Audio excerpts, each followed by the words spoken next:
Welcome to square talks. చాలా కాలంగా భారతదేశంలో వక్ఫ్ బోర్డు చట్టాన్ని సవరించాలని భారతీయ జనతా పార్టీ ప్రభుత్వం అనేక ప్రయత్నాలు చేస్తూ ఉంది. దానిలో భాగంగానే తాజాగా వక్ఫ్ బోర్డు సవరణ బిల్లు తీసుకొచ్చింది. అది పార్లమెంట్లో పాస్ చేయించుకోగలిగింది. ఈ నేపథ్యంలో దేశవ్యాప్తంగా వక్ఫ్ బోర్డు సవరణ చట్టానికి వ్యతిరేకంగా ముస్లింలు కావచ్చు, డెమోక్రట్స్, ఒక్క ముస్లిం వర్గమే కాకుండా ప్రజాస్వామికవాదులు కూడా దీన్ని తీవ్రంగా ఖండిస్తున్నారు. అనేక చోట్ల, అనేక పట్టణాల్లో, హైదరాబాద్తో సహా నిరసన ప్రదర్శనలు కూడా జరిగాయి. ఈ నేపథ్యంలో అసలు వక్ఫ్ బోర్డు ఎందుకు పుట్టింది అంటే ఏంటి, ఆ తర్వాత వక్ఫ్ బోర్డు సవరణ చట్టం వల్ల బీజేపీ ఏం సాధిద్దాం అనుకుంటుంది, దానివల్ల దేశానికి లాభమా నష్టమా, అలాగే ముస్లిం ప్రజలకి లాభమా నష్టమా, ఈ విషయాలు మనతో పంచుకోవడానికి తెలంగాణ వక్ఫ్ బోర్డు మాజీ CEO కాసిం మహమ్మద్ గారు మనతో ఉన్నారు. నమస్తే అండి. నమస్కారం. ఈ వక్ఫ్ బోర్డు అసలు ఎందుకు వచ్చింది, అసలు వక్ఫ్ బోర్డు కార్యక్రమాలు ఏంటి?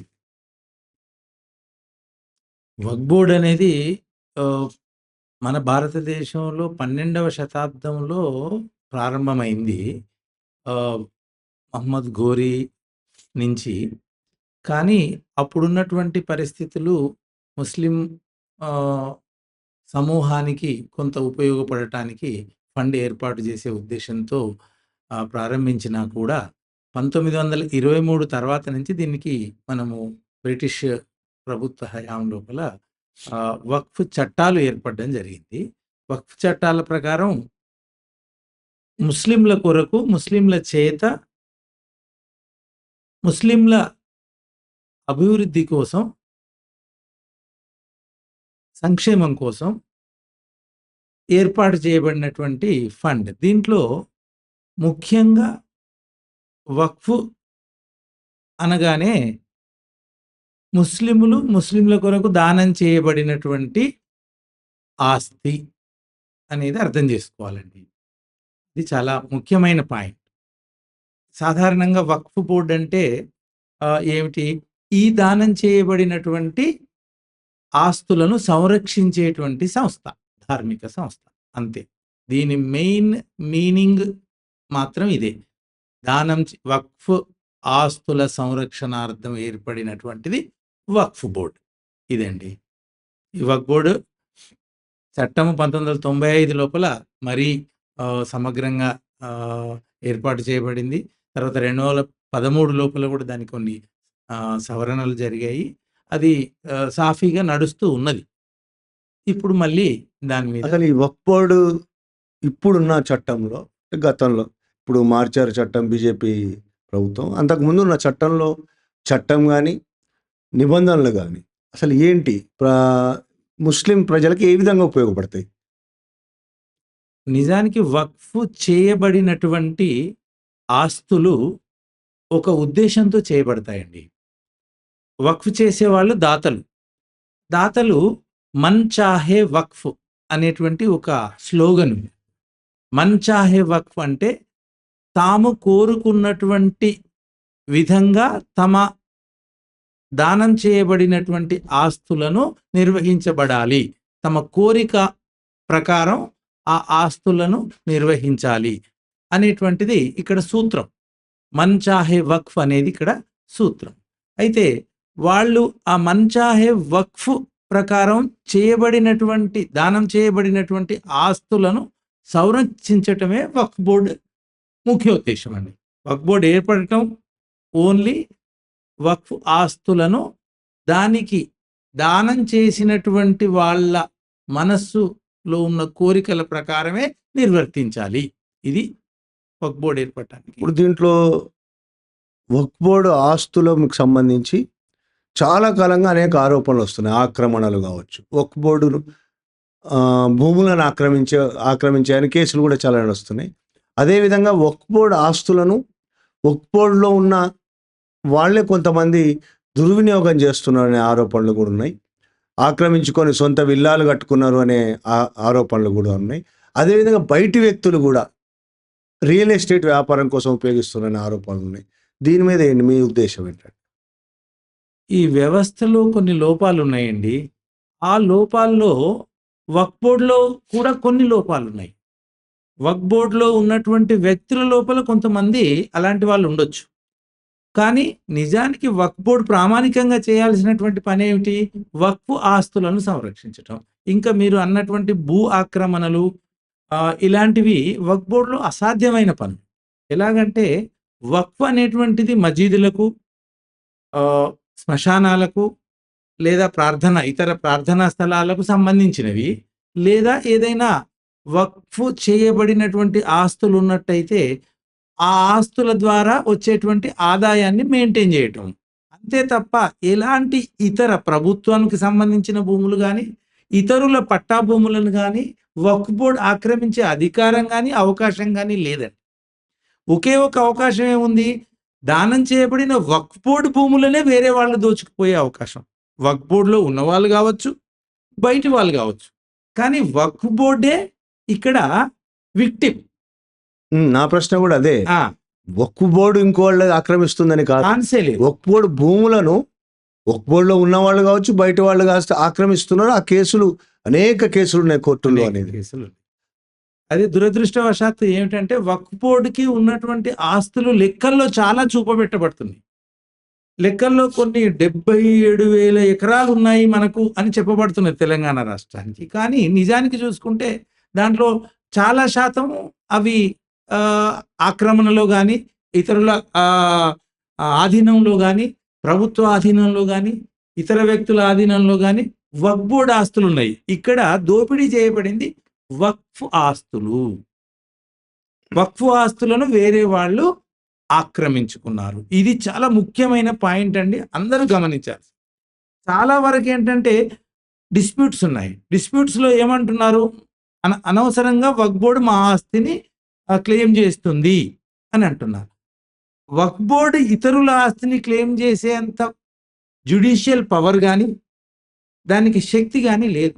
తన ఆస్తులను తనే రక్షించుకోలేని స్థితిలో ఉన్నటువంటి పీడితురాలైన వక్ఫ్ బోర్డ్ ఇతరుల భూములను గానీ, ఆస్తులను ఆక్రమించే సమస్య లేదు. ఇప్పుడు ఉన్నటువంటి వక్ఫ్ ఆస్తులను ఎవరు ఆక్రమించుకుంటున్నారు? ఎందుకు ఆక్రమించుకుంటున్నారు? వాటిని ఆపాలి. ఇది ముఖ్యమైన సమస్య. వాటిని ఆపాలంటే ఉదాహరణకి దానికి కంచె ఉంది. కంచె లోపల కూడా కొంతమంది మేస్తున్నారు అనేది ఇక్కడ క్లెయిమ్. దాన్ని ఆపటానికి ఈ చట్టం తీసుకొచ్చాము అనేటువంటిది ఇక్కడ మనకు చెప్పబడుతున్నటువంటి అంశం. కానీ ఎక్కడైతే కంచె చేను మేస్తున్నది అని చెప్పేసి ఆ కంచెను ఇంకా పెద్ద కంచెగా మార్చడం అనేటువంటిది ఇక్కడ జరుగుతుంది. ఇంకా చాలా అవకాశాలు దానికి కల్పించబడుతున్నాయి. ఇదివరకు ఉన్నటువంటి హక్కుల్ని కూడా వక్ఫ్ బోర్డుకు ఉన్నటువంటి అవకాశాలని కూడా తన ఆస్తులను సంరక్షించుకునే అవకాశాన్ని కూడా ఈ సవరణ చట్టం ద్వారా కొంచెం తగ్గిపోయే అవకాశాలు. ఇప్పుడు ఈ సవరణ చట్టం కొత్తగా చెప్తున్న విషయాలేంటి? ఏం తీసుకొచ్చింది? ఏం సవరణలు తీసుకొచ్చింది? ముఖ్యమైనటువంటి ఒక 5 పాయింట్లు ఇక్కడ చెప్పుకోవాలండి. ముఖ్యమైన అది సవరణలు చేసినటువంటి 5 పాయింట్లు. వాటిలలో ముఖ్యమైనది ఏంటంటే ఈ వక్ఫ్ దాంట్లో వేరే ముస్లిమేతరులను మెంబర్లుగా బోర్డులో వక్ఫ్ బోర్డులో. ఇది చాలా సహజ న్యాయానికి వ్యతిరేకమైందండి. ఎందుకంటే ముస్లిం చట్టాలు గానీ, ముస్లిం సంస్కృతి గానీ తెలిసిన వాళ్ళే దాన్ని రక్షించుకోవటంలో విఫలమైతున్నప్పుడు దాని గురించి తెలియనటువంటి వాళ్ళు ఎట్లా రక్షించుతారు? అంటే ఇది సాధారణంగానే సహజ న్యాయానికి వ్యతిరేకంగా ఇది ఒకటి ఉంది. ఇంకొకటి దాంట్లో ఉన్నటువంటి ఇంకొక ముఖ్యమైన పాయింట్ ఏంటంటే వక్ఫ్ బై యూజర్ అనేటువంటిది ఒకటి తీసేశారు. వక్ఫ్ బై యూజర్ అంటే ఇప్పుడు నేను ఇంతకుముందు చెప్పాను కదా, 70% ఆస్తులన్నీ కూడా ఆక్రమణలకు గురైపోయి ఎక్కడెక్కడో ఉండిపోయినాయి. అవి వక్ఫ్ ఆస్తులను వేరే వాళ్ళు యూజ్ చేసుకుంటున్నారు. ఇది విరుద్ధమైనది. నేను ఇప్పుడు చెప్పబోయేది ఏంటంటే వక్ఫ్ బై యూజర్ అంటే ఏమిటి? కొన్ని వేల సంవత్సరాలు, వందల సంవత్సరాలు, కొంత చాలా ప్రాచీన కాలం నుంచి మసీదులు గానో, శ్మశానాలు గానో నిర్వహించబడుతున్న ఆస్తులను రిజిస్టర్ లేకపోయినప్పటికీ కూడా అవి వక్ఫ్‌గా పరిగణించబడతాయి. ఎందుకంటే ఎవరో దాన్ని శ్మశానంగా ఇచ్చారు. దాన్ని శ్మశానంగా వాడబడుతున్నది. కానీ వక్ఫ్‌గా రిజిస్టర్ కాలేదు. అంటే అది యూజ్ చేయబడుతున్నది ఏ విధంగా? ఉపయోగించబడుతున్నది ఏ విధంగా? వక్ఫ్‌లో ఏవైతే చేస్తారో ఆ విధంగా ఉపయోగపడుతున్నది. సో, అది వక్ఫ్‌కు సంబంధించింది అని చెప్పబడుతున్నది. అప్పుడు వక్ఫ్ బోర్డ్ దాని మీద కంట్రోల్ చేసుకునే అవకాశం ఉంటుంది. ఎందుకంటే మజీద్ ఆటోమేటిక్‌గా వక్ఫ్ బోర్డ్ కిందకి రావాలి. శ్మశానం వక్ఫ్ బోర్డ్ కిందకి రావాలి. అయితే వక్ఫ్ బై యూజర్‌లో ఉన్నటువంటి యాక్ట్ తీసేస్తే అట్లా రాదు. వక్ఫ్ బై యూజర్ అనంటే యూజ్ చేస్తున్న విధానాన్ని బట్టి దానికి వక్ఫ్‌కు చెందేదిగా వాళ్ళు దాన్ని నిబంధన ప్రకారం చేసుకోవచ్చు. ఇప్పుడు ఆ నిబంధన తీసేయబడింది. అంటే కొన్ని వందల సంవత్సరాల నుంచి శ్మశానం ఉన్నప్పటికీ, అది రిజిస్టర్ అయ్యి లేకపోతే, అది శ్మశానంగా ఉన్నప్పటికీ అది వక్ఫ్‌కు సంబంధించింది కాదు అని ఇప్పుడు వాదించే అవకాశం ఉందన్నమాట. ఇదొకటి చాలా అధికార దుర్వినియోగం అయ్యే అవకాశాలు ఉన్నాయి. ప్రధానంగా ఈ రెండేనా వ్యతిరేకిస్తున్నది మీరు? ఈ 2 కాకుండా ఇంకా ఉన్నాయండి. ఇంకా ఏంటంటే ఆహ్, వక్ఫ్ కోసమని ప్రత్యేకంగా వక్ఫ్ ట్రిబ్యునల్స్ ఉన్నాయి. వక్ఫ్ ట్రిబ్యునల్‌లో వక్ఫ్‌కు సంబంధించిన సమస్యలన్నీ ఆహ్, న్యాయస్థానంలో వాళ్ళు పరిష్కరించుకునేవాళ్ళు. ఇప్పుడు ఆ సమస్యలన్నిటిని పరిష్కరించేతందుకు సాధారణ పరిపాలనాధికారానికి బదలాయించబడ్డది. అంటే కలెక్టర్ల చేతిలో గాని, ఇంకా ఏవైనా వాళ్ళు ఏ విధంగా నిర్ణయిస్తారో తెలియదు. వాళ్ళ చేతిలో స్పెషల్ ఆఫీసర్ల చేతుల్లో గాని, ఈ వక్ఫ్‌లో ఉన్నటువంటి లిటిగేషన్స్‌ని పరిష్కరించేటువంటి అధికారం, వక్ఫ్ లిటిగేషన్‌లను పరిష్కరించే అధికారం వీళ్ళకి కలెక్టర్‌లకు గాని, ఇతర ప్రభుత్వాధికారులకు గాని ఇవ్వటం జరుగుతున్నది. అంటే ఆహ్, దాంట్లోపల ఈ వక్ఫ్‌కు సంబంధించినటువంటి ఆహ్, ఆహ్, ఆస్తుల నిర్ణయంలో విచక్షణాధికారం ఉంటుంది కలెక్టర్‌లకు. విచక్షణాధికారంలో దుర్వినియోగం అయ్యే అవకాశాలున్నాయి. ఎవరైతే ఎక్కువ ఆహ్, ప్రెషర్ చేయగలుగుతారో, ఎక్కువ వాళ్ళ మీద ఒత్తిడి తీసుకురాగలుగుతారు. సాధారణంగా ఇప్పుడున్న పరిస్థితి మనం చూస్తున్నాం. ఆ ఒత్తిడికి లోనై కొన్ని నిర్ణయాలు కూడా మారిపోయే అవకాశాలుంటాయి. అందువల్ల వాళ్ళకున్నటువంటి స్టాండర్డ్ రైట్ దీనివల్ల దెబ్బతినే అవకాశం ఉంది. వక్ఫ్ బోర్డు చట్ట సవరణ అనేది వక్ఫ్ బోర్డు సామర్థ్యాన్ని పెంచడానికి, ప్రజలకు మరింత ఉపయోగపడడానికే తీసుకొచ్చామని బీజేపీ చెప్తోంది. మీరెట్లా డిఫెండ్ చేయగలుగుతారు? అయితే ఇక్కడ ఒకటి నేనిప్పుడు వక్ఫ్ బోర్డ్ అనే దానికి నేను సీఈఓగా పనిచేశాను. నేను ఒకరోజు కోర్టు బోనులో నిలబడ్డాను. ఆహ్, గౌరవ హైకోర్టు ప్రధాన న్యాయమూర్తి గారు నన్నొక ప్రశ్న అడిగారు. "ఏం చేస్తున్నావు నువ్వు? నీ శ్మశానాలు కబ్జాకు గురైతున్నాయి. ఏం చేస్తున్నావు?" "నేను పోలీస్ స్టేషన్‌లో కంప్లెయింట్ ఇచ్చాను సార్" అని నేను చెప్పాను. "పోలీస్ స్టేషన్‌లో కంప్లెయింట్ ఇయ్యటంతోటి అయిపోయిందా? ఇంకా ఇంకా నీకు అధికారాలు లేవా?" "నా దగ్గర లేవు. నా దగ్గర లేవు. జ్యుడిషియల్ అధికారాలు లేవు. ఏ రకమైన అధికారాలు లేవు. అటువంటప్పుడు నేను ఎలా రక్షించుకోగలుగుతాను?" అనంటే దానికి గూడా ఆహ్, చట్టాల్లో ఉన్నటువంటి చాలా విషయాలు చెప్పి నా మీద చాలా ఆహ్, ఆగ్రహం వ్యక్తం చేయటం జరిగింది. అయితే నేను నిస్సహాయ స్థితిలో ఉన్నా. నా బోర్డుని నేను రక్షించుకోలేని స్థితిలో ఉన్నా. 30 సంవత్సరాల నుంచి కబ్జాకు గురైనటువంటి భూములని ఎలా దాన్ని తీసుకురావాలి? శ్మశానాలను ఎలా తీసుకురావాలి మళ్ళీ వెనక్కి? తీసుకురావటం అసాధ్యమైనటువంటి పని. అట్లాంటి పరిస్థితిలో ఉన్నటువంటి బోర్డులో దాన్ని కాపాడటానికి చర్యలు తీసుకోవాలంటే ఇంకా బలోపేతం చేయాలి. అంటే బోర్డ్ బలహీనంగా ఉంది. దాన్ని బలోపేతం చేయాలి. బలోపేతం చేయాలంటే దానికి జ్యుడిషియల్ అధికారాలివ్వాలి. కానీ దానికున్న అధికారాలు తీసేయటం జరిగింది. ఇప్పుడు నేను చెప్పిన వక్ఫ్ బై యూజర్ లాంటి అధికారాలు తీసేయటం జరిగింది.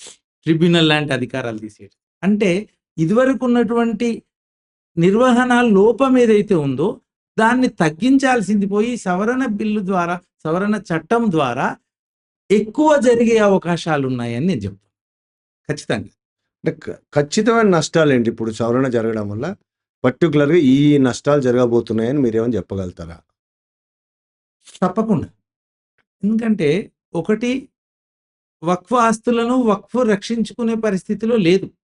దానికి ప్రొటెక్షనే ఇవ్వలేదు. దానికి అధికారాలే ఇవ్వలేదు. పాత పాత బలహీనతలు అట్లాగే ఉన్నాయి. కొత్తగా ముస్లిమేతరులను బోర్డులోకి తీసుకురావటం అనేటువంటిది ఒకటి. కలెక్టర్లకు అధికారాలిచ్చి ట్రిబ్యునల్‌ని తీసేయటం ఒకటి. దీనివల్ల ఇంకా నష్టం జరిగే అవకాశం ఖచ్చితంగా చెప్పగలుగుతాం. సులభంగా అర్థమవుతుంది కదా. నా నిర్ణయాధికారం నా చేతిలో ఉన్నప్పుడే నాకు న్యాయం జరగలేదు, ఇతరుల చేతిలో ఉన్నప్పుడు నాకు ఎట్లా న్యాయం జరగదు? ఇక్కడ ముఖ్యంగా గమనించాల్సింది ఏంటంటే, వక్ఫ్ ఆస్తులన్నీ వక్ఫ్ చేయబడిన, దానం చేయబడిన భూములే ఎవరి దగ్గర నుంచి తీసుకొచ్చిన భూములు కాదు. ఇంకెవరో దాన్ని ఎట్లా రక్షిస్తారు? వక్ఫే రక్షించుకోవాలి. వక్ఫ్‌కు ప్రభుత్వం రక్షణ కల్పించాలి. చట్టం, న్యాయం రక్షణ కల్పించాలి. కానీ ఇంకా దాంట్లో వేరే వాళ్ళని తీసుకొచ్చి పెట్టటం మూలాన నష్టమయ్యే అవకాశాలే ఎక్కువున్నాయి. సహజంగా అర్థమవుతుంది. ఈ వక్ఫ్ బోర్డు అంటే వక్ఫ్ కార్యక్రమాలు 12వ శతాబ్దం అట్లా మొదలయ్యాయి అంటున్నారు. ఆ తర్వాత బ్రిటిష్ వాళ్ళ టైంలో కొంత చట్టబద్ధం చేశారు. అసలు ప్రభుత్వ జోక్యం ఎక్కువైందా దీంట్లో? యాక్చువల్‌గా వక్ఫ్ బోర్డుకు సంబంధించి ముస్లిం సమాజమే దాన్ని నిర్వహించుకునే పరిస్థితి లేదా? నిజానికి ముస్లిం సమాజం నిర్వహించుకునే అటానమస్ సంస్థ వక్ఫ్ బోర్డ్ అనేది. స్వయం ప్రతిపత్తి కలిగినటువంటి సంస్థ. ముస్లింల యొక్క బోర్డు ఏర్పాటు చేసి ముస్లింల ద్వారానే ఒక సొసైటీ నిర్వహించబడుతున్నది బయట. దానికి అటానమస్ ఉన్నది. దాన్ని తానే నిర్వహించుకొని ప్రభుత్వానికి రిపోర్ట్లు సబ్మిట్ చేస్తారు. అదేవిధంగా బోర్డులో కూడా అంతే ఉంది. ముస్లింలే నిర్వహించుకుంటున్నారు. ఇప్పుడు ముస్లింలు నిర్వహించుకోవటం లోపల ఉదాహరణకి ఏదైనా ప్రైవేట్ సొసైటీలో అన్యాయాలు జరిగినప్పుడు ప్రభుత్వం తలుపు తడతారు. నాకు రక్షణ ఎందుకంటే ప్రభుత్వం రాజ్యాంగం ప్రకారం మనకు ప్రభుత్వం రక్షణ కల్పించాల్సిన బాధ్యత ఉన్నది. అదేవిధంగా ముస్లిం బోర్డుకు కూడా రక్షణ కల్పించాల్సిన బాధ్యత కూడా ప్రభుత్వానికే ఉన్నది. ప్రభుత్వం ద్వారా CEO అపాయింట్ చేయబడతారు. చీఫ్ ఎగ్జిక్యూటివ్ ఆఫీసర్‌కి ఆ బాధ్యత ఇచ్చి చేయటం అనేది జరుగుతుంది. కానీ దానికి ఉన్నటువంటి జ్యుడిషియల్ అధికారాలు లేకపోవటము, తర్వాత కొన్ని బలహీనతలు చట్టంలో ఉండటము, దానివల్ల కాపాడుకోలేకపోయింది. దానికి స్ట్రెంగ్తన్ చేయాల్సినటువంటి అవసరం, పటిష్టపరచాల్సినటువంటి అవసరం. బోర్డును పటిష్టపరచాల్సింది పోయి బోర్డును ఇంకా బలహీనపరిచేటువంటి విధంగా ఉన్నట్టుగా ఈ చట్టం అనిపిస్తుంది. అంటే యాక్చువల్‌గా వక్ఫ్ బోర్డుకు సంబంధించిన ఆస్తులు ఏవి కూడా ప్రభుత్వానికి చెందినవి కావు. ముస్లిం చాలా కాలం, కొన్ని వందల సంవత్సరాలు కావచ్చు, ఇప్పటికి కూడా ముస్లింలు దానం చేసిన భూమి మాత్రమే, లేదు ఆస్తులు మాత్రమే అని చెప్తున్నారు. అలాంటప్పుడు ఇప్పుడు మీరు ఈ చట్టానికి వ్యతిరేకంగా ఇది మేమే నిర్మించుకున్నాము, ఈ ఆస్తులు కూడా మావే కాబట్టి మేమే నిర్వహించుకుంటామని కోర్టుకు వెళ్ళే అవకాశం ఏమైనా ఉందా? తప్పకుండా ఉంది. కోర్టులో 2019లో కోర్టు ఒక స్టేట్మెంట్ ఇచ్చారు. సుప్రీంకోర్టు ఒక కేసు లోపల వన్స్ వక్ఫ్ ఆల్వేస్ వక్ఫ్. ఒకసారి దానం చేయబడినటువంటి భూమి దేవుని పేరు మీద వక్ఫ్ అంటే దానం చేయటం. ఒకసారి వక్ఫ్ చేయబడిన భూమి, దానం చేయబడిన భూమి, దాన్ని మార్చడానికి ఎవరికీ హక్కు లేదు. అంటే నిజంగా దానం చేయబడినటువంటి భూమిని మళ్ళీ దాన్ని వెనక్కి తీసుకోవడానికి ఎవరికీ లేదు అవకాశం. ఒకసారి వన్స్ వక్ఫ్ ఆల్వేస్ వక్ఫ్ అని సుప్రీంకోర్టు ఇచ్చినటువంటి తీర్పును ఎన్నో తీర్పుల లోపల మన గౌరవ న్యాయస్థానాలు చాలా వరకు చెప్పాయి. అలాంటి అవకాశము ఇప్పుడు లేకుండా జరుగుతుంది. అలాంటి ఒకసారి వక్ఫ్ అయిన దాన్ని మళ్ళీ ఒకసారి వక్ఫ్ కాదు అని చెప్పే అవకాశాలు ఉన్నాయి, విచక్షణాధికారాలు ఇవ్వటం వల్ల. అదే మేము పోరాటం చేయటం జరుగుతున్నది. ఇప్పుడు సుప్రీంకోర్టులో అప్పీల్ చేయటం కానీ, ఈ ముస్లిం పర్సనల్ లా బోర్డు వాళ్ళు కానీ అనేక మంది ఈ 100కు పైగా పిటిషన్లు వేశారు దీని మీద, ఈ చట్టం మీద. దాని ప్రధాన ఉద్దేశం అదే. వక్ఫ్ బోర్డు ఇదివరకు ఉన్నటువంటిదే బలహీనంగా ఉంది, దాన్ని ఇంకా బలహీనపరిచేలాగా ఈ చట్టం ఉంది అనేటువంటిదే వీళ్ళ వాదన. ఇప్పుడు కొత్తగా వచ్చిన చట్టంలో ట్రిబ్యునల్ తీసేసి కలెక్టర్లకు అధికారాలు ఇచ్చారంటున్నారు. అదేవిధంగా బోర్డులోకి ఇతర మతస్థులను కూడా తీసుకొని వెసులుబాటు కల్పించారంట. ఆ విధంగా ఒక్క ముస్లిం సమాజాన్ని కాకుండా ఇతర మతాలకు సంబంధించిన బోర్డుల్లో ఎందులో అయినా వేరే మతస్థులను తీసుకున్న ఏమైనా మీ దృష్టిలో ఉన్నాయా భారతదేశంలో? నా దృష్టిలో లేవండి. అదే విషయాన్ని సుప్రీంకోర్టు కూడా నిన్న ప్రశ్నించడం కూడా మీరు చూసే ఉంటారు. వక్ఫ్ బోర్డులో ముస్లిమేతరులను పెట్టినప్పుడు మరి ఇతర మత సంస్థల్లో ముస్లింలను లాంటి వాటిల్లో పెట్టడానికి అవకాశం ఉంటుందా అని అడిగారు. లేదు, అవకాశం అనేటువంటిది లేదు. ఇదివరకు కూడా ఎక్కడా కూడా అట్లాంటివి లేదు. సాధారణ పరిపాలనలో ఎన్నో జరుగుతుంటాయి, కానీ ఒక ధార్మిక సంస్థ లోపల అదే ధర్మానికి చెందిన వాళ్ళు ఉండటం అనేటువంటిది సజావుగా జరిగే అవకాశానికి కలుగుతుంది. అదే వేరే సంస్కృతి తెలియకుండా వేరే మతస్థులను గాని, వేరే సంస్కృతి కలిగిన వాళ్ళని గాని ఎందులో ఉంచినా కూడా అది నష్టం జరిగే అవకాశాలే ఉంటాయి గానీ, కాంట్రోవర్షియల్ ఆహ్, ఆహ్, విషయాలు జరిగే అవకాశాలుంటాయి అనేది అందరూ అంగీకరించాల్సినటువంటి విషయం ఇది. బీజేపీ ప్రభుత్వం, కేంద్ర ప్రభుత్వం ఇన్ని విషయాలు తెలిసి కూడా ఎందుకు ఈ విధమైన చట్టం తీసుకొస్తోంది? ఎందుకు చేంజెస్ చేస్తోంది? మీరేమనుకుంటున్నారు దాని మీద? ఓహ్!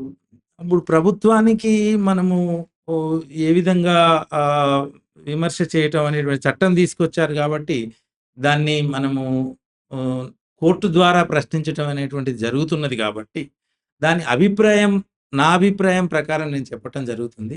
ఇది వాళ్ళ ఎజెండా ఏదైనా ఉండి ఉంటుంది. ఏదైనా హిడెన్ ఎజెండా ఉండి ఉంటుంది. ఆ హిడెన్ ఎజెండాలో భాగంగా ఇదేమన్నా చేసే అవకాశాలుంటాయి. కానీ చట్టంలో మాత్రం వాళ్ళు చెప్పినట్టుగా గనక ఆచరణ చేస్తే వక్ఫ్ బోర్డును సరి అయిన విధంగా నిర్వహించటం కోసం, లోపాలను సవరించటం కోసం అని చెప్పటం జరుగుతున్నది. కానీ గౌరవ సుప్రీం కోర్టే ఇప్పుడు ప్రశ్నించింది. ఈ విధంగా చేయటం వల్ల ఏ విధంగా న్యాయం జరుగుతుంది అని. అది చాలా క్రిస్టల్ క్లియర్‌గా స్పష్టంగా అర్థమవుతున్నది ఏందంటే, ఇది ఒక ఊహాత్మకంగా ఒక పథకం ప్రకారం ఈ వక్ఫ్ బోర్డ్‌లో ఉన్నటువంటి ఆస్తుల విషయంలో ఏదో ఒక మేజర్ చేంజ్ తీసుకురావాలనే ఉద్దేశంతోటే ఇది చేసినట్టుగా అనిపిస్తుంది. తప్పకుండా. అంటే ఇప్పుడు సంస్కృతి దాడి ఏమని అనొచ్చా దీన్ని? తప్పకుండా. ఒక్క సంస్కృతి దాడేనా? ఇంకా అనేక రకాల ముస్లిం సమాజం మీద బీజేపీ 2014 తర్వాత జరుగుతున్న దాడుల్లో భాగంగా దీన్ని చూడొచ్చా? బీజేపీ 2014 తర్వాత ముస్లిం వర్గం మీద చాలా రకాలుగా ఒత్తిడి పెరుగుతుంది. దాంట్లో ఇది చాలా పెద్ద ఎత్తున జరిగినటువంటి దాడిగా కూడా భావించొచ్చు. ఎందుకంటే మొత్తము ముస్లిం సమాజానికి సంబంధించిన ప్రార్థనా స్థలాలు, శ్మశానాలు అన్నింటి మీద దీని ప్రభావం చూపెడుతుంది. దాదాపుగా ప్రతి ఒక్క ముస్లిం దీని ప్రభావానికి గురై మానసికమైనటువంటి ఒత్తిడికి లోనవుతున్నారు ఇప్పుడు. ఎందుకంటే ఇది మా సంస్కృతి మీద, మా సమాజం మీద ప్రత్యక్షమైనటువంటి ఒత్తిడే, ప్రత్యక్షమైనటువంటి ప్రెజరే, ఇది మాకు నష్టం కలిగించే విషయమే అని అందరూ కూడా నమ్ముతున్నారు ఇది. దానివల్ల ఈ సుప్రీం కోర్టులో కూడా దాన్ని వాళ్ళు సరియైన విధంగా ప్రజాస్వామ్యయుతంగా మరి చాలా ధర్నాలు అవన్నీ జరుగుతున్నాయి. అన్నీ కూడా చాలా చక్కగా శాంతియుతంగా, ప్రజాస్వామ్యయుతంగా జరుగుతున్నాయి. దాని ప్రభావం చాలా పెరిగే అవకాశం కూడా ఉంది. ఒకవేళ అట్లా పెరిగితే మరి దీని విషయంలో పునరాలోచనలు పడే అవకాశం ఉండాలి అని కోరుకుంటున్నాను. ఇప్పుడు న్యాయ వ్యవస్థ ద్వారా, కోర్టుల ద్వారా దీన్ని ఎదుర్కోవాలనేది మీరు ప్రధాన ఉద్దేశంగా ఉంది. భారతదేశంలో 2014 తర్వాత అన్ని వ్యవస్థల్లో బీజేపీ, ఆర్ఎస్ఎస్ తన వర్గాల్ని జొప్పించింది. బాబ్రీ మసీద్ తీర్పు కూడా అందులో భాగమే అనే ఆరోపణలు చాలా పెద్ద ఎత్తున వస్తున్నాయి. భారతదేశం వచ్చినాయి కూడా. ఆ తీర్పునిచ్చిన వాళ్ళకు తర్వాత పదవులు కూడా వచ్చిన సందర్భం మనం ఈ నేపథ్యంలో కోర్టుల ద్వారా ముస్లిం సమాజానికి వక్ఫ్ బోర్డుకు సంబంధించి మేలు జరుగుతుందని మీరు సిన్సియర్‌గా భావిస్తున్నారా?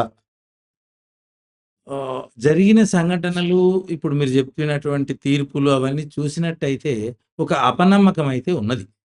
కానీ దాంట్లోపల కూడా ఒక హోప్, ఒక ఆశ తప్పనిసరిగా ఉండాలి. భారత రాజ్యాంగం మీద, ప్రపంచంలోనే అతి గొప్పదైనటువంటి అతి చాలా పెద్దదైనటువంటి ప్రజాస్వామ్య దేశంలో, మంచి రాజ్యాంగం ఉన్నటువంటి మన దేశంలో రాజ్యాంగానికి వ్యతిరేకమైనటువంటి చర్యలు జరిగితే తప్పనిసరిగా సుప్రీంకోర్టు చొరవ తీసుకుంటుంది, చాలాసార్లు తీసుకుంటుంది. నిన్నటి విధానం చూసినట్టయితే కూడా న్యాయం జరుగుతుంది ఈ విషయంలో అనేటువంటిదే మాకు ఆశ ఉందండి. అదే విధంగా ప్రజాస్వామ్యయుతంగానే ఈ సమస్యను పరిష్కరించుకోవాలని అందరూ ప్రజాస్వామ్యయుతం అంటే రాజకీయ పోరాటం కూడా అందులో భాగం అవుతుందా? ఒక్క న్యాయ పోరాటం మాత్రమేనా? ప్రస్తుతానికి న్యాయ పోరాటం ద్వారా ఊరట జరిగిందనుకోండి, రాజకీయ పోరాటం అనేటువంటిది తప్పనిసరిగా ఉంటది, తప్పదు. కానీ న్యాయ వ్యవస్థ న్యాయం చేస్తుంది అని నమ్ముతున్నారు కాబట్టి వేచి చూడాల్సింది. అందులో ఏమైనా హ్మ్, ముస్లిం వర్గానికి న్యాయం జరుగుతలేదు అనే అపనమ్మకం ఏర్పడితే వేరే విధంగా గూడా హ్మ్, ఉన్ ఇబ్బందులు ఎదురయ్యే పరిస్థితులున్నాయి. ఇప్పుడు వక్ఫ్ బోర్డుకు సంబంధించి ఆహ్, సవరణ చట్టం గావచ్చు, అంతకుముందు గతంలో ఇంకా త్రిబుల్ తలాక్ గావచ్చు, రకరకాల చట్టాలు తీసుకొస్తుంది. ఒక్క ముస్లిం సమాజానికి సంబంధించే కాదు, మైనారిటీల మీదనే అనేక రకాల దాడులు చట్టాల ద్వారా గావచ్చు, రకాల దాడులు జరుగుతున్నాయనే ఆరోపణలు భారతదేశ వ్యాప్తంగా ఉన్నాయి. ఈ నేపథ్యంలో వక్ఫ్ బోర్డ్ చట్టం సవరణ గూడా ఈ నేపథ్యంలోనే జరిగిందని మీరు భావిస్తున్నారా? తప్పకుండా. ఎందుకంటే భారతదేశ రాజ్యాంగంలో ఉన్నటువంటి హక్కుల లోపల ఆహ్, ఈ ముఖ్యమైన 25, 26 అధికరణాల్లో ఉన్నటువంటి వాటి మీద దాడి జరగటం అనేటువంటిది ప్రతిసారి గూడా ఇదివరకు కేశవానంద భారతి కేసు లోపల గూడా అది ఆహ్, వెనక్కు నెట్టేయబడ్డది. తీర్పు వ్యతిరేకంగా రావటం జరిగింది. అంటే ప్రజాస్వామ్యాన్ని రక్షింపబడ్డదప్పుడు. 13 మంది న్యాయమూర్తుల చేత 25, 26 అధికరణాలను ఎప్పుడు టచ్ చేయటానికి వీల్లేదు. మత స్వేచ్ఛ, భావ ప్రకటన స్వేచ్ఛ ఇవన్నీ గూడా తప్పనిసరిగా ఉండాలి అనేటువంటిది. వాటి మీద ఎప్పుడైతే ఈ ఆహ్, ప్రత్యక్షంగా ఈ చట్టాల ద్వారా కొన్ని మార్పులు తీసుకురావటం అనేటువంటిది జరుగుతుందో తప్పనిసరిగా ఇది ఒక వ్యూహంతోటి, ఒక పథకంతోటి చేస్తున్నటువంటి చర్యలే అని మనం తప్పకుండా చెప్పుకోవచ్చిక్కడ. వాటిని తప్పనిసరిగా మరి న్యాయ పోరాటం ద్వారా ఎదుర్కోవటం అనేది జరుగుతుంది. ఆ తర్వాత పర్యవసనం మనం చెప్పటానికి వీల్లేదండి. ఇప్పుడు గతంలో ఉన్న వక్ఫ్ చట్టమే బలహీనంగా ఉందన్నారు. ఇప్పుడు సవరణ జరిగిన తర్వాత మరింత బలహీనం అవుతుంది అని అన్నారు. అసలు వక్ఫ్ బోర్డు బలంగా ఉండాలంటే, వక్ఫ్ ఆస్తులు సీరియస్‌గా కాపాడబడి ముస్లిం సమాజానికి ఉపయోగపడాలంటే ఏ విధమైన చట్టం ఉంటే, లేదంటే ఏ విధమైన నిబంధనలుంటే, ఏ విధంగా జరిగితే బావుంటుందని మీరు భావిస్తున్నారు? ఇది చాలా చాలా సంక్లిష్టమైనది. చాలా చక్కటిది. ముఖ్యమైనది అండి మీరడిగిన ప్రశ్న.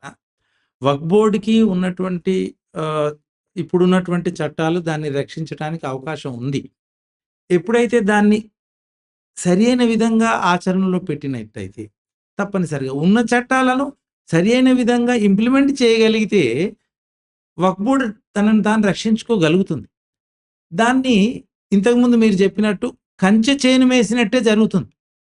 ఆ కంచెను పటిష్టంగా రూపొందించాలి. చట్టాల్ని పటిష్టంగా అమలు పరచాలి. ఫర్ ఎగ్జాంపుల్ చెప్తాను నేను. ఆహ్, మన తెలంగాణలో దాదాపుగా 77,000 ఎకరాల భూమి ఉంది. దాన్ని ఆహ్, పట్టారూపకంగా వక్ఫ్ బోర్డు పైన చేయాలి అని గవర్నమెంట్ కూడా ఆర్డర్‌లు ఇవ్వటం జరిగింది. సీసీఎల్ఏ నుంచి కలెక్టర్లకు ఆర్డర్‌లు పోవటం జరిగింది. కలెక్టర్లు దాన్ని రిపోర్ట్‌లు తయారు చేయటం జరిగింది. ఆ రిపోర్ట్‌లన్నీ సీసీఎల్ఏకు రావటం కూడా జరిగింది. దాదాపుగా 57,000 ఎకరాలు సుమారుగా వక్ఫ్ బోర్డ్ కింద ఉంది. ఇదంతా వక్ఫ్ బోర్డ్‌కు సంబంధించిన ఆస్తే అని చెప్పి సీసీఎల్ఏలో రికార్డ్ కూడా ఉంది. ప్రభుత్వం చిత్తశుద్ధితోటి అమలు చేయగలిగితే వేరే ఏ సంరక్షణ అవసరం లేదు. దాన్ని వాటిని ఇంప్లిమెంట్ చేసి వాటిని పహానీలలో రెవెన్యూ రికార్డులలో సరిగ్గా ఎంట్రీ చేసినట్టయితే అవన్నీ కూడా ఆహ్, క్రిస్టల్ క్లియర్‌గా వాళ్ళ చేతిలో అందుబాటులో ఉన్నాయి. ఆ రికార్డులన్నీ ఉన్నాయి. వాటి ఏ ఏ భూములు, ఏ సర్వే నంబర్‌ల భూములు, ఎక్కడ ఎంతెంత వక్ఫ్‌కు సంబంధించినవి అని ఉన్నాయి. ఆహ్, ఆహ్, 2000 ఆహ్, 15లో 15 19లో 19, 20, 20లో కరోనా కన్నా ముందు కరోనా టైంలోనే 15 జీవో గూడా రావటం జరిగింది. 15 జీవో నంబర్ 15. అప్పుడు ముఖ్యమంత్రి గారు అసెంబ్లీలోనే ఆ జీవోను రిలీజ్ చేసి అనౌన్స్ చేశారు. 22 నిబంధన ప్రకారం భూములు ఏదైతే వక్ఫ్ బోర్డ్‌కు సంబంధించినయో వాటన్నింటిని కూడా మీరు రిజిస్టర్ చేయండి. వక్ఫ్ బోర్డ్ పేరు మీద నమోదు చేయండి. దాన్ని ఆటో లాక్ చేయండి. వేరే వాళ్ళకి రిజిస్టర్ కాకుండా చేయండి అది. వేరే వాళ్ళు రిజిస్టర్ చేసుకోవటానికి అవకాశం లేకుండా చేయండి అంటే ఆ చట్టము ఆ జీవో కాపీని అన్ని జిల్లాలకు నేనప్పుడు సీఈఓగా ఉన్నాను. అన్ని జిల్లాలకు 33 జిల్లాలకు ఒకే రోజులో అన్ని మన వక్ఫ్ ఆస్తుల యొక్క వివరాలన్నీ పంపించి వాళ్ళకి ఇంప్లిమెంట్ చేయండి అని పంపించడం జరిగింది. అది ఇంప్లిమెంట్ అయ్యి ఉన్నట్టయితే సమస్యే రాదు. కొత్త చట్టం అవసరం లేదు. చట్టాలున్నాయి. వాటిని ఇంప్లిమెంట్ చేస్తే సరిపోతుంది.